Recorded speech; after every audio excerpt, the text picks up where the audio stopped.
Good afternoon, everyone. Thank you for being here today on this very difficult day for our city and difficult day for our community, in which we have had this tragic incident, this loss of life. And my prayers and sympathy go towards both families of both the victim as well as the family of the officer as well, and all those that are involved. But I appreciate the leadership of Chief Winstrom, who you heard this morning as the incident unfolded, shared with us information about what occurred. It was a shock to all of us, and in line with our values of accountability, we wanted to share with the public what we knew and at the time we discovered it. And today we have learned a little bit more information, but also have information to share about the process, how we can continue to be a trusted partner with our community in terms of sharing information about this unfolding incident. I'm joined here today by our mayor, Mayor Bliss, our police chief, our director of oversight, Director Brandon Davis, as well as Captain Dixon, who is the area captain where the incident was involved. And again, I want to thank you today. What you'll hear is our chief will give us an update, a situation update, as well as update on the process, along with our oversight director, Brandon Davis, and then we'll hear from our mayor before our chief comes back up and answer any questions. Chief. Thank you, City Manager. At 8:11 this morning, officer initiated a traffic stop near the intersection of Griggs and Nelson Southeast. The officer was working alone at the time of the stop. The vehicle's driver, an adult male, exited the vehicle. After initial contact, the driver fled the scene briefly on foot. The officer apprehended the vehicle. A lengthy struggle ensued. During the struggle, the officer's weapon discharged, killing the man. No information is being released on the victim at this time, pending family notification. I've heard the calls for a desire for video release, and that's very understandable. So just to be clear, a couple things. After this incident happened, we immediately alerted the Michigan State Police, who are going to be taking over the investigation. The Michigan State Police is collecting all the evidence, including the video evidence. The police officer involved in this by contract has 72 hours to make a statement to the Michigan State Police. That's common in the police field, to give the officer 2 full sleep cycles so that they can give a clear, truthful response to the questions. As well, there's witnesses to be interviewed by the Michigan State Police. So intend to release the video as soon as feasible. My intention is to do so sometime next week. That gives us enough time to allow the Michigan State Police to conduct a fair investigation without that information being in the public. As well, it'll give me a chance to reach out to the family, who I think has the right to see the video for the rest of the public. In the coming days, I'm going to check on the well-being, again, of this young man's family, as well as that of the involved officer and his family, as this is an extremely traumatic event for all those involved. Thank you, Chief, and good afternoon. Again, I am representing the Office of Oversight and Public Accountability. My heart, my thoughts, my prayers go out to everyone that was impacted in this incident. The loss of life is always tragic. I do want to take a couple of moments to talk about process, specifically around the role of the Office of Oversight and Public Accountability. I'll start by commending the Chief on his commitment to release the video so quickly. We know that that has not always been the case, and the Chief has shown an extraordinary amount of transparency in this process thus far. The Chief made sure to contact me early so that the Office of Oversight and Public Accountability could be on the scene to ensure that transparency and accountability are happening in this incident. So from a process perspective, the Chief has explained it properly. The Michigan State Police will do the initial investigation into this incident. Once that investigation is concluded, that information will be provided to the police chief and the Internal Affairs Division of the Police Department. The Office of Oversight and Public Accountability will monitor and audit that investigation and provide a report regarding it. After that is concluded, then other phases take place. But it's important that we recognize that the first step in this is an investigation that occurs by the Michigan State Police. And we want to make sure that that can be done fairly in order to ensure that there can be accountability, transparency, and fairness. Thank you.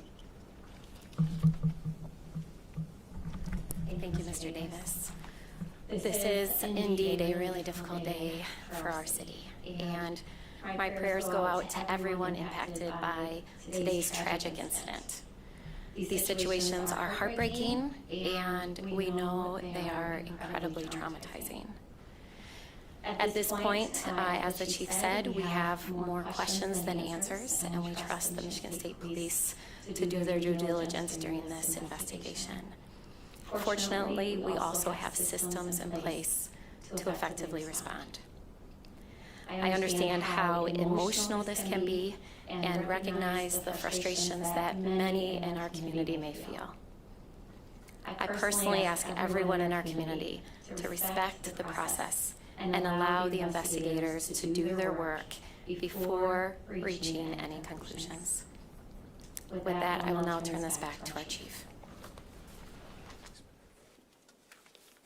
Again, the investigation is in its preliminary stages and is being conducted by the Michigan State Police, but if there are questions that I can answer, I'd be happy to do so now. Is there anything that comes into question from your standpoint, this was not justifiable? It's definitely too early to do that. You know, this is a use of deadly force. The test for deadly force is that the officer is entitled to use deadly force when defending himself against a reasonable threat of death or great bodily harm. That'll be the test that the Michigan State Police use when they look at it initially, and that'll be the same test that I use to review it after their investigation is handed off to us. Can you confirm that this individual who was killed was unarmed? If you can confirm that, how does that play into So, police handle a case as opposed to So I can't, at this time, I can't confirm he's unarmed. I did talk to the Michigan State Police Lieutenant handling this briefly on the way up here, but they don't have any further updates for me at this time.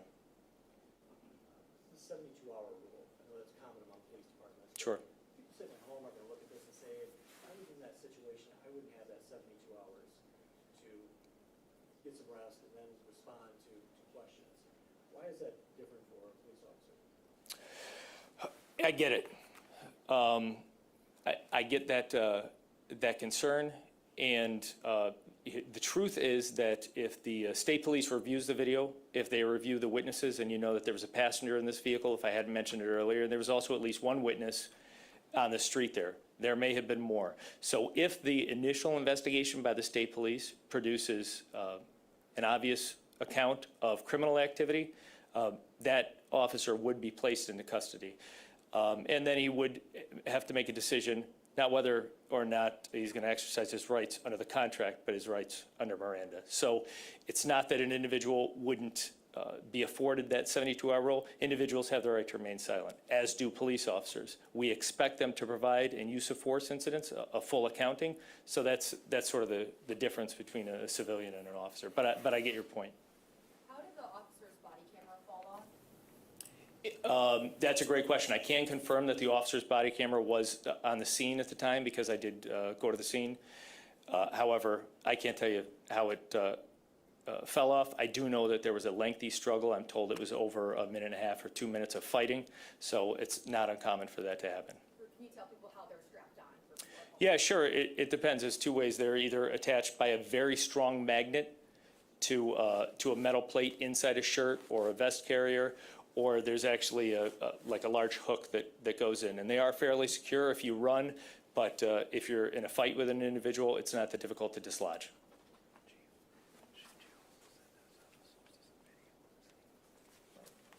Yeah, and as the city manager mentioned to me, there is body-worn camera video. there is in-car camera video. There are other sources of video, at least one other source of video on scene, maybe more, which MSP has confirmed there's one, but they're doing a full canvas. There are individuals with, Ring doorbell cameras in the neighborhood, and possibly one or more people with cell phones. So we expect a clearer, account of what actually transpired as this investigation moves on. Unfortunately, because we turned it over to Michigan State Police, I don't have full access to that at this time. Do you know if the civilians that have this video have been cooperating with MSP? As far as I know, they have. Yeah, when I was talking to MSP earlier, they said that they did retrieve a video from civilian. Yeah, so yes. Can you confirm the age of the victim, the officer, and how many years he's been on the force? Thanks, Carla. I know that I believe the victim is 26 years old or thereabouts. I don't know the age of the officer, but I know he was hired in 2015. So. One more question. So, does it appear as though the officer accidentally fired their weapon in the case of this struggle, or does it appear as though it wasn't intentional? Because it kind of said it went off. Is it clear how the gun went off? That is a really good question, and I, not having seen the video of the actual weapons discharge, I can't answer it, and I did not get that information yet from the Michigan State Police, so I don't have the answer to that, but that's a great question. Did the struggle happen while the victim was fleeing? Or can you clarify exactly how that all happened? So, as far as I know, the incident happened that it was a traffic stop. This individual who's now deceased was the driver of the vehicle. The driver exited the vehicle. There was some sort of interaction with the police officer, and he became aware that he would be placed in custody. He ran a very short distance into a yard very close to the vehicle, and that's where they fought for an extended period of time. Yeah, that's all I know about that. Do you know if the officer's gun ever came out of the holster? I guess that's kind of akin to her question about accidental. Yeah, and because I did not see the video and because I did not talk to the officer, it's something that the Michigan State Police will have to piece together, but I don't have that information yet. Was there an opportunity for the officer to use a taser or any other? That's a great question. Yeah, and I know there was a taser on scene, and I don't know that's going to all come out, I'm sure, in the investigation. Maybe a question for Mr. Davis in Washington. Is there a sense in the community that there's people have an outlet issue with this, and that's why you're stepping up now to try to quell any problems? Yeah, and what we find is communication and engagement earlier the better in the process, and the chief, myself, and Director Davis have been talking to community members and community leaders all day. And so instead of just having a select group of community members we spoke to, we wanted to make sure that the entire public understood the process moving forward. And so that's the reason why we're here today. Do you know can I ask this, is the victim black and the officer, Yes, that is correct, yeah. The deceased is African-American and the officer is white. Are there any protocols for officers in the field when they're by themselves for initiating chases or anything like that? Sure. Well, I don't know as far as protocols, and keep in mind, Grand Rapids Police Department is the second largest municipality in the state of Michigan, so it's a very big police department in the state of Michigan. However, by and large, across the country, almost always police officers work by themselves. So it is a little different than working with a partner, but that's not out of the ordinary in the policing field. And something like, now, of course, there's policies and procedures on vehicle chases. If you're talking about a brief foot chase for steps, that's really something that's gone over in training. Chief said earlier the plate didn't match the vehicle that was pulled over. Have you been able to figure out if this is a stolen vehicle? That I do not know. Yeah.